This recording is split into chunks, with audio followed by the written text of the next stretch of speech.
sudah selesai tanggung jawab kita. Jadi dengan demikian, sekarang kan model transfer uang yang cepat itu sebenarnya adalah dengan cara di Indonesianya sudah ada sejumlah uang yang berada pada rekening seseorang, di sini juga ada rekeningnya. Jadi dimasukkan, tinggal telepon, tolong transferin ke nomor ini. Jadi dalam hitungan menit itu udah nyampe. Dengan demikian mengurangi kemungkinan kerugian perbedaan kurs ketika di bank di Indonesia. Bisa difahami?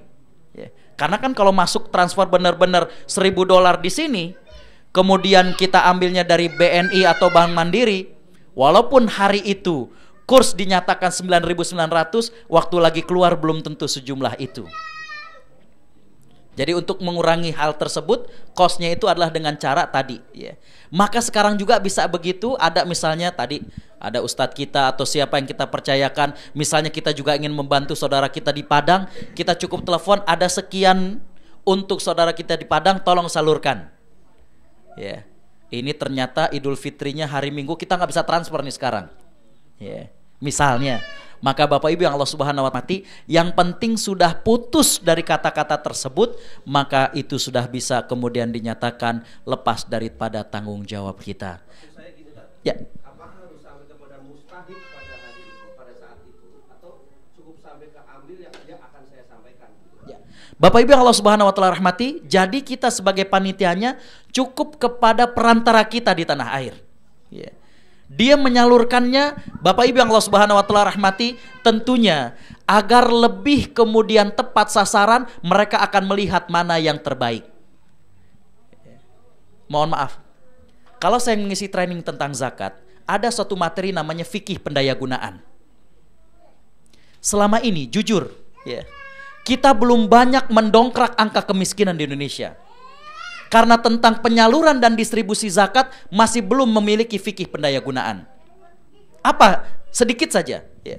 Kita berusaha menyalurkan zakat bukan kepada orang-orang yang konsumtif saja. Kalau kepada mereka yang konsumtif, tidak akan merubah mereka statusnya dari mustahik tahun ini ke tahun-tahun yang akan datang. Karena itu kita menginginkan distribusi zakat juga melihat asas apakah mereka ini produktif atau tidak. Bisa dipahami? Contoh kecil gini. Ada seorang ustadz, kawan, dia naik bis ke daerah Cawang, dia mau pulang. Pas turun ada ibu-ibu yang kemudian minta-minta sambil gendong anak. Ibu-ibu ini minta, kemudian sama sang ustadz dikeluarin dari kantongnya duit warna biru. Tahu berapa ibu-ibu? 1.000 ya. Kemudian dikeluarin lagi duit. Kalau kali ini merah. Merah berapa tuh? 100.000. Ditanya, ibu mau yang mana? Kira-kira kalau ditanya di sini mau yang mana, Bu? Ya, alhamdulillah ibu itu tawadu. Tahu warna duit maksudnya. Dia milihnya yang merah. Mohon maaf. Dia milihnya yang merah. Terus kata ustadz tersebut, kata kawan, ibu kalau pengen yang merah, bentuknya pinjaman. Ibu sebelumnya ada usaha nggak? Ternyata ibu ini cerita dia punya usaha gado-gado sebelumnya. Cuma karena tidak di-manage dengan baik, ya anaknya kalau makan di situ juga, akhirnya kemudian rugi dan tutup usaha gado-gadonya. Dia katakan, ya udah kalau kayak gitu saya pinjemin, tiap hari saya mau pulang ke rumah, ibu bayar 1.000 ke saya. Jadi setiap kali dia pulang, Bapak Ibu yang Allah Subhanahu wa Ta'ala rahmati, sambil nyetor kemudian dinasehatin agar jangan sampai rugi lagi seperti sebelumnya, dan ternyata sampai selesai bayar 100.000, Bapak Ibu yang Allah Subhanahu wa Ta'ala rahmati, gado-gadonya masih tetap berjalan. Ini yang disebut dengan produktif. Beberapa program misalnya ada yang disebut dengan OVOP, One Village One Product. Kayak misalnya di Depok, ada suatu kampung miskin, padahal mereka ini adalah para petani jambu merah. Maka kemudian kita suntik dana zakat, tapi dengan cara sebagiannya adalah kita jadikan modal. Yang biasanya jambu merah ini kalau lagi musim, mereka petik, mereka jual di pasar, sekarang kita modalin bagi mereka agar menjadikan jambu merah ini menjadi jus jambu merah. Didampingi, bagaimana juga secara teknologinya, kan itu sebenarnya sederhana. kemudian kita linkkan dengan Indomart dan Alfamart, sekarang mereka sudah bisa menjual jusnya ke Indomart dan Alfamart. Jadi kembali ya, itu hanya sekedar untuk membuka wawasan kita bahwa bagi kita cukup sampai kepada perantara, nanti mereka membagikannya tentu akan dilihat mana yang betul-betul tepat sasaran bagi pembagian zakat kita. Ya. Sekali lagi bahwa ada mereka yang memang konsumtif, ya, untuk keperluan saja sulit, itulah yang diistilahkan dengan fakir.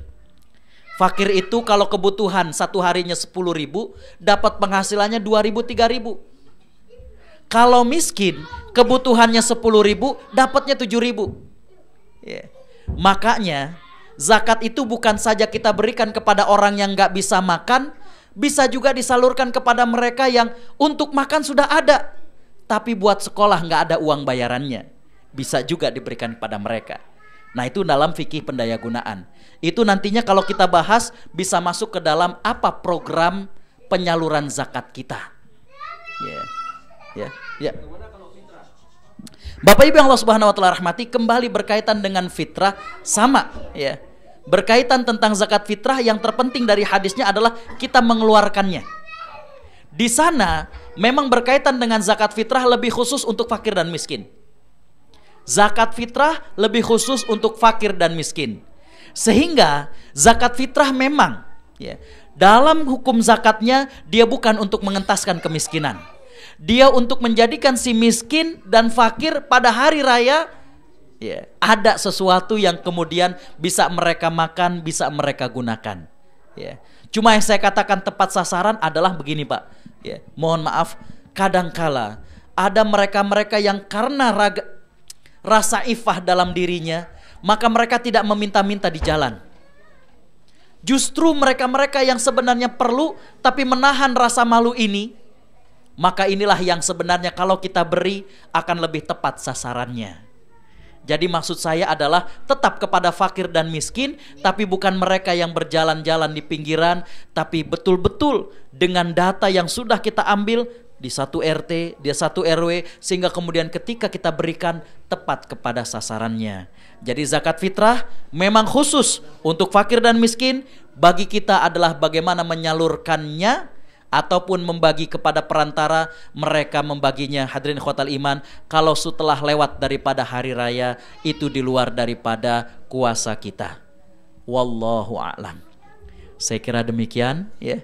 Sekali lagi saya mohon maaf, dan kalau memang masih ada yang perlu dilanjutkan bisa melalui email, melalui BlackBerry atau melalui SMS dan lain sebagainya. Mudah-mudahan kita bukan saja kajian ini menambah wawasan, tapi betul-betul menjadi suatu acuan bagi diri kita, karena kita ingin kembali lebih islami, lebih menerapkan Islam dalam keseharian kita. Itu saja yang bisa saya sampaikan. Insya Allah kita ketemu lagi dalam besok kajian tentang 10 sahabat yang dijamin masuk surga. Kita sudah mengkaji tentang Abu Bakar As-Siddiq, kita sudah mengkaji tentang Umar bin Khattab, dan insya Allah kita besok akan mengkaji tentang Uthman bin Affan. Demikian yang bisa saya sampaikan.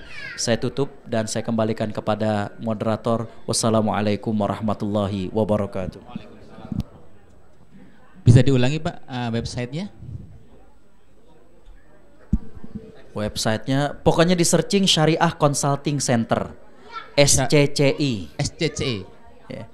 Syariah Consulting Center. Syariah online sudah ketemu Pak? Kayaknya itu kalau bahasa Indonesianya. Yeah. Syariah online. Saya hanya nerima pertanyaan dan mesti saya jawab gitu. Yeah. Yeah. Ada foto saya di situ. Yeah. Yeah. Baik, terima kasih Pak. Baik, terima kasih.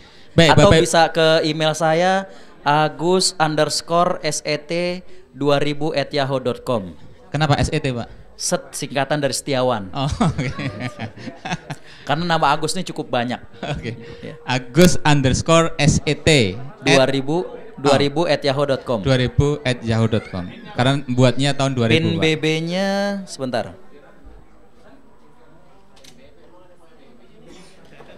237 EE6AB. 237 EE6AB. Ya. Demikian ya, wallahu alam.